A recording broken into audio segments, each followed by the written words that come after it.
So this is a follow-up to one of the comments, because this one it's so, quite frankly, hilarious. I cannot believe it. This was left by a guy called Brian Dietrich, or something like that, I can't remember. It's one of those strange YouTube names. So, after watching the following videos, Brian Deer's 2004 film on Andrew Wakefield, full film. Dr. Melatonia interviews Dr. Andrew Wakefield in an MMR study.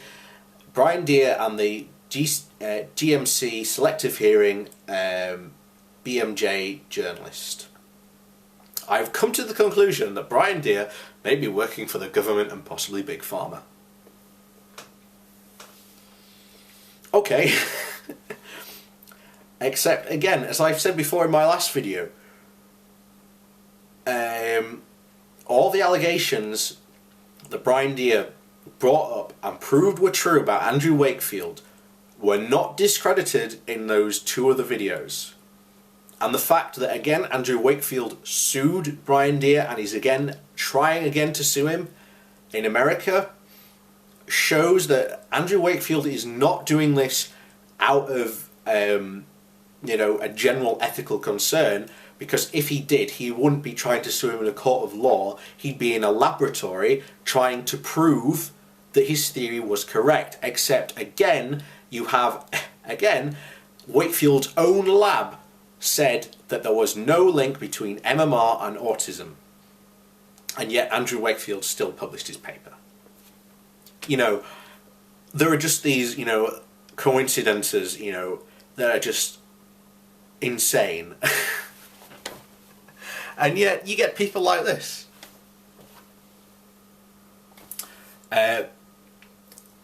This is not a fact, just a personal opinion. No matter. The facts are that more and more children are being diagnosed with autism every year.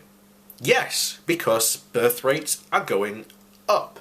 Also, since you are being more children being born, of course you're going to see an increase in autism.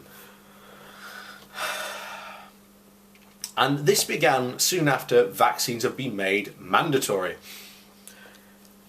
Okay, vaccines are not mandatory in the UK. You can opt out. There is nothing stopping people from opting out. I'd heavily recommend you don't opt out, because quite frankly the alternatives are far worse. Again, there is no link. There's no link. What more?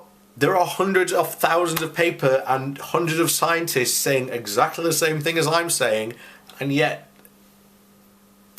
poor Brian here still thinks there's a link. Or just come out to the public. Come out to the public with what? That there's no link between autism and MMR? That's already out in public. Since there is no proof it is not the vaccines, okay then, so there are not hundreds and if not thousands of studies done on autism and its causes, and yet still there is no proven link between autism and MMR.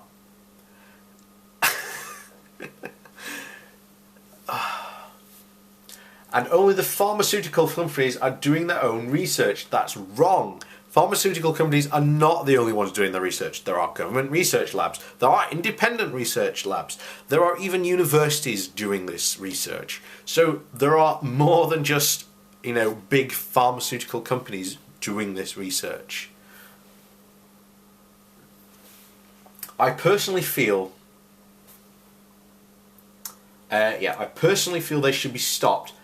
And private testing should be done. Well, we've already said private testing's already being done. And in all the countries that are making these mandatory, autism on the rise, and we know vaccines contain, of course, vaccines contain mercury, which they don't, and agents, which can cause harm, again, they don't.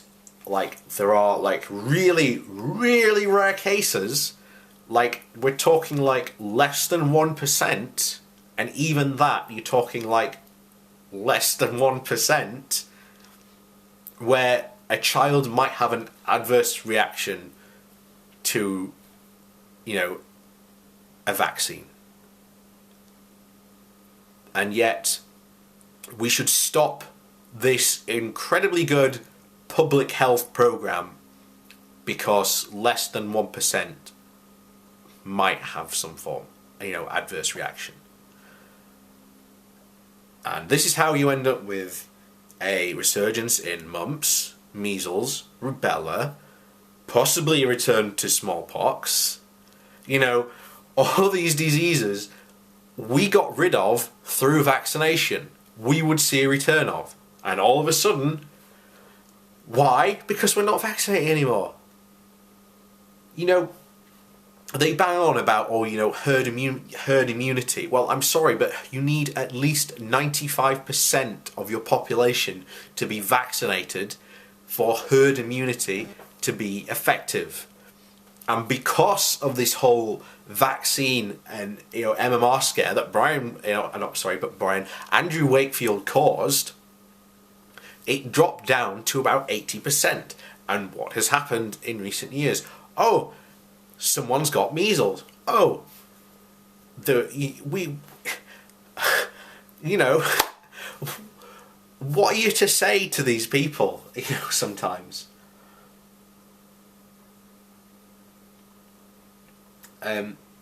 I see a connection possibly. Well, you're not a scientist, and yet there are hundreds of thousands of scientists saying that there's no connection. Just been saying that exact thing. And just as a person who has been watching the news, well, the news will tell you the same thing, that, you know, when they speak to, you know, experts on this, there's no link. Our government have done the same thing with nuclear power. We were told there was very little chance of nuclear problems, but we know Chernobyl and Fukushima were disastrous. Fukushima is still polluting the Pacific Ocean 4 years on after the accident, with no definitive answer or way to stop the ongoing radiation. Because Fukushima and Chernobyl are not the same thing. Chernobyl had a reactor meltdown because of, you know, really bad Soviet infrastructure. Fukushima had a natural disaster happen to it. These two things are not relatable. You know, if the tsunami hadn't happened in Japan, Fukushima would be fine. There'll be no problems. So, yeah, that's the strange thing, and there's a knocking at my door, so we're ending this video. So, see you later, folks.